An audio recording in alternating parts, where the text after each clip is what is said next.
ఇవాళ శనికి నైవేద్యం పెట్టాలి. పైగా శని త్రయోదశి కూడా. పూజకన్నీ సిద్ధం చేసి ఉంచు. అలాగే తంత్ర.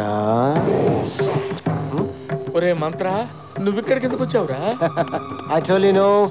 వస్తానని.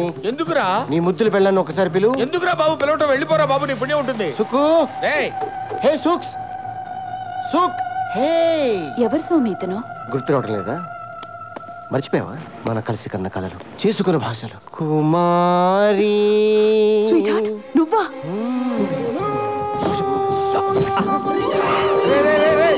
ఏంట్రా ఇది? ఇవన్నీ ఎక్కడ నేర్చుకున్నావు? వీడి మీద కసితో, పగతో నేర్చుకున్నాను. గురువు గారి మీద పగ? మీరేం చేశారు గురువు గారు? నేను చెప్తాను. నేను సుకుమారి గాఢంగా ప్రేమించుకున్నాను. పెళ్లి కూడా చేసుకుందాం అనుకున్నాను. ముహూర్తం పెట్టమని ఈ నీచుడి దగ్గరికి వచ్చాం.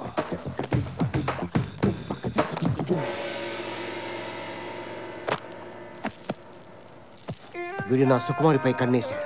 మా జాతకాలు కలటం లేదని నన్ను పక్క తీసుకెళ్ళాడు. ఏదో చెప్పాడు. నా సుక్కుని పక్క తీసుకెళ్లి ఇంకేదో చెప్పాడు. పచ్చని ప్రేమలో ఫిట్టింగ్ పెట్టేశాడు. అవునా కాదా? అవును, నేను సుకుమారిని మనసారా ప్రేమించాను. అందుకే 3 అడుగులు నడిచి 7 ముళ్ళు వేశాను. వేస్తావురా? ఇప్పుడు నేను ఒక్కొక్క ముడి ఇప్పుతా. నీ సుకుమారిని ఎత్తుకుపోతా. నువ్వు తంత్ర అయితే నేను మంత్ర. అమ్మగారు బయలుదేరిపోయింది.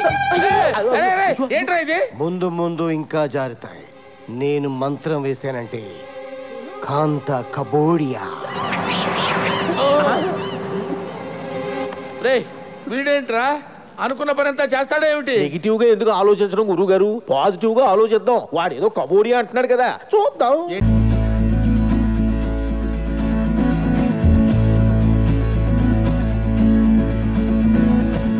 నాలోని పొంగెను నర్మదా, నీళ్ళల్లో మురిసిన తామరా, అంతట్లు మారెను ఋతువులా, పిల్లా నీ వల్ల